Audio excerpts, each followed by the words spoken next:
Welcome to Keeping It Real, where we feature entrepreneurs and authors who are passionate about their business and have participated in our guest blog series, shareyourstories.online. Today, I'm going to introduce you to Richard Stevens, who is an author and has multiple books under the genre of fantasy. So I'm really interested in sharing a little bit about the person behind the logo and introducing you to Richard today. So welcome. Thank you, Trish. Thank you for having me today. So, I must admit that I have been super excited to spend some time with you today because having written a book myself, I know how much time and effort goes into the experience of actually writing.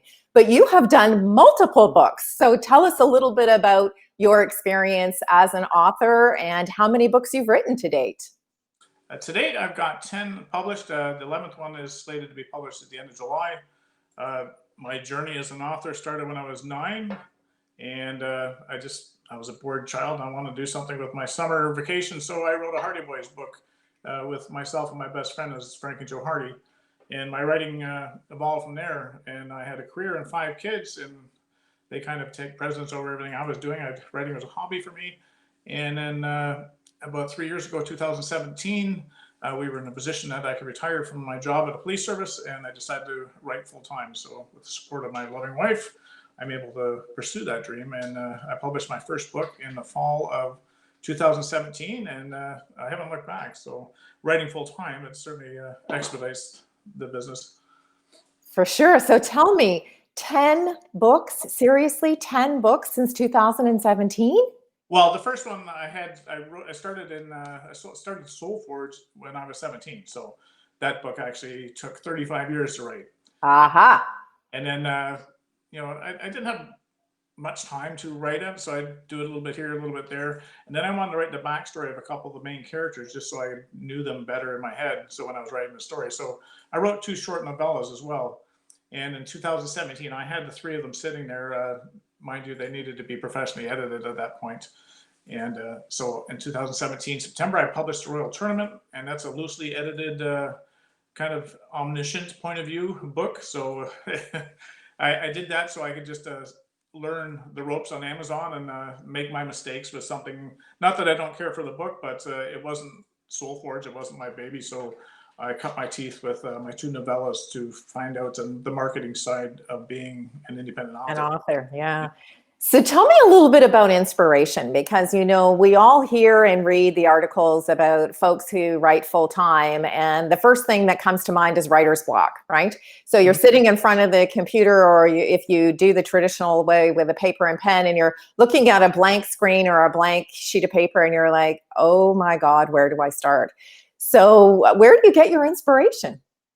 I find that I personally don't believe in writer's block. I believe that sometimes the ideas just aren't flowing properly, but I think for me, I will write 3,000 words today, and tomorrow morning I will get up and I will edit the 3,000 words. So when I'm done the edit by around lunchtime, my mind is in the right frame of mind to start the next part of the story. And if I do hit a block per se, I will just write the word "the," and then I'll write the next word that comes after it naturally, and then I'll just keep plodding along like that. And some days are a little forced, but that's what editing's all about. So you can always either refine it or ditch it or whatever you want to do with it. But Right. I don't generally suffer writer's block, but writing full time certainly makes my process much easier.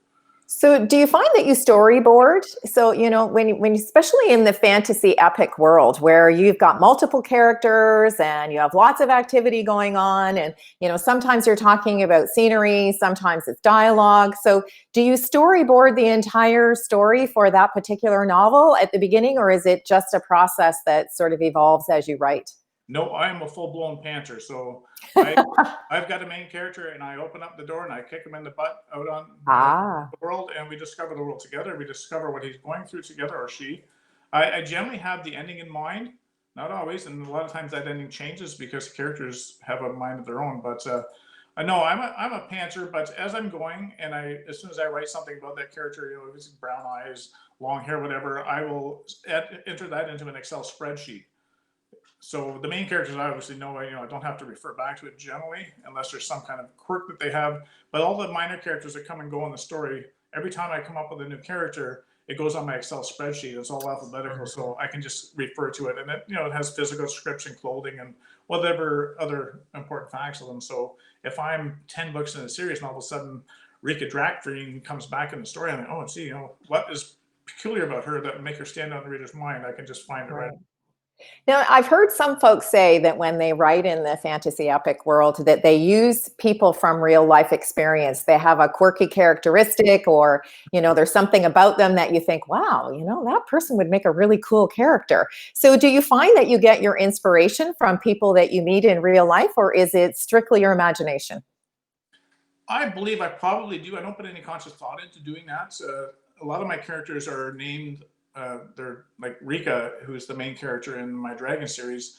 Her name came from my wife and my daughter, Rebecca and Caroline. So I just combined the two names, and she became Rika. But as far as mannerisms and quirkiness and stuff like that, I'd probably pull it from. I used to work in law enforcement, so I met a bunch of quirky people while I was working in law enforcement, and some of that stuff might go into the characters, but I don't consciously think about it. Interesting. Now, can you tell me, you say that you work full time and you have this wonderful experience now, based on life experience of being able to take the time to be a full-time writer and author. So in a typical week, are we talking about writing, 30 hours a week or 20 hours a week or 10 hours a week? What does that look like? I sit down in front of my computer probably around 8 in the morning. We normally get up and have our coffee, and then we sit down. My wife also works out of the same office. We both work from home.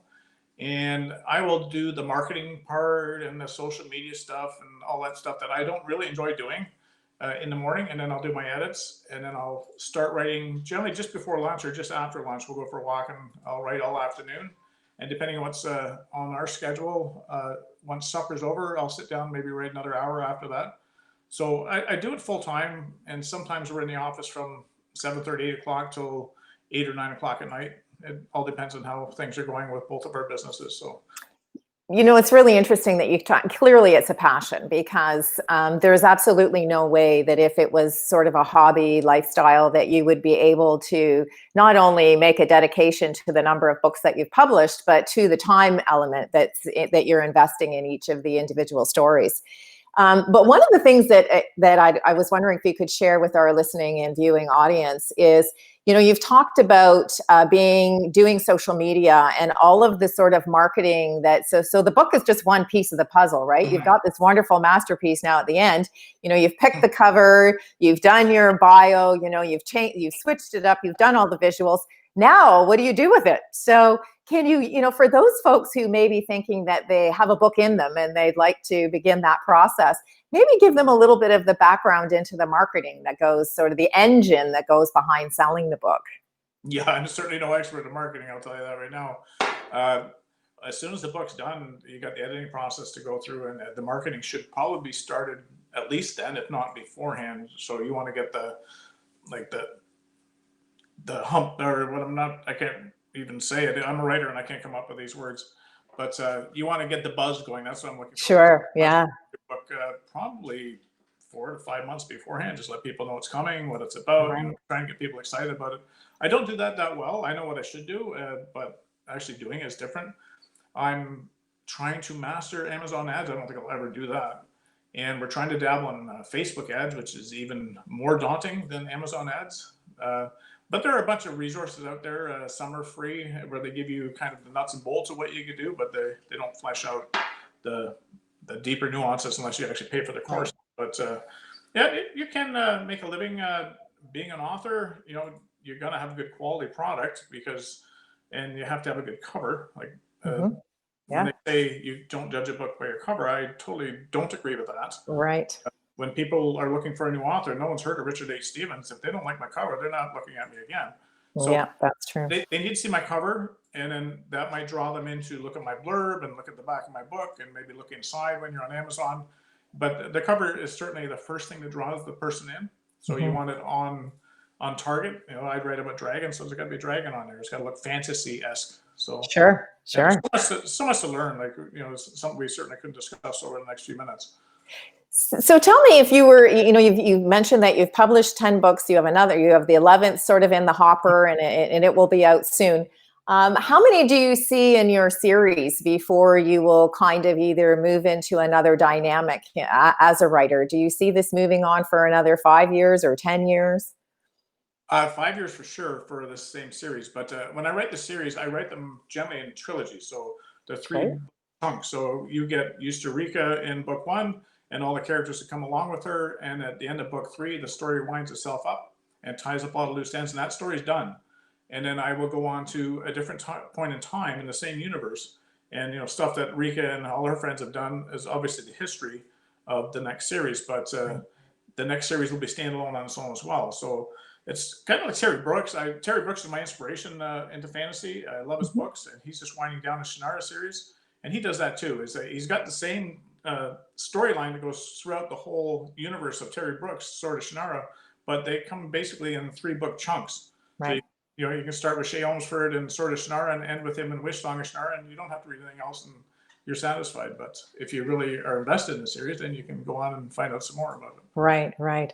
One of the things that is really interesting about the guest blog series, and we end with 3 words of advice for folks who are either moving into the same area of yourself as an author or perhaps as an entrepreneur.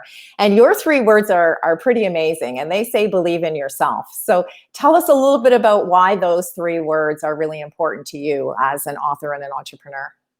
Yeah, believe in yourself, I think, is a fundamental part of anything that anyone wants to set out to do. That if you don't believe in yourself, no one else is going to believe in you either. So, if you want to be successful at whatever you do, writing books or entrepreneur in any other kind of business, like my wife, she's a virtual assistant and she believes in herself. She does a great job. But, if you don't believe in yourself, you can't expect the rest of the world to believe in you either. So, the first step is you got to get past those crushing doubts that you're human, you're going to have, and just believe in yourself that you can do what your passion is and what you set your mind to. And as soon as you believe in yourself, the world will follow. Well, that's a really wonderful way for us to end our segment today, Richard. And I'd really like to thank you for the little nuggets of inspiration that you've provided for any would-be authors or writers out there. And I thank you very much for sharing that with us. Thank you And very much. I'd like to thank the listening and viewing audience today. I hope you've had a little bit of behind-the-scenes look at the person behind the logo, and in this case, the book cover, as we introduced you to another edition of Keeping It Real. Thank you very much. Thank you, Trish.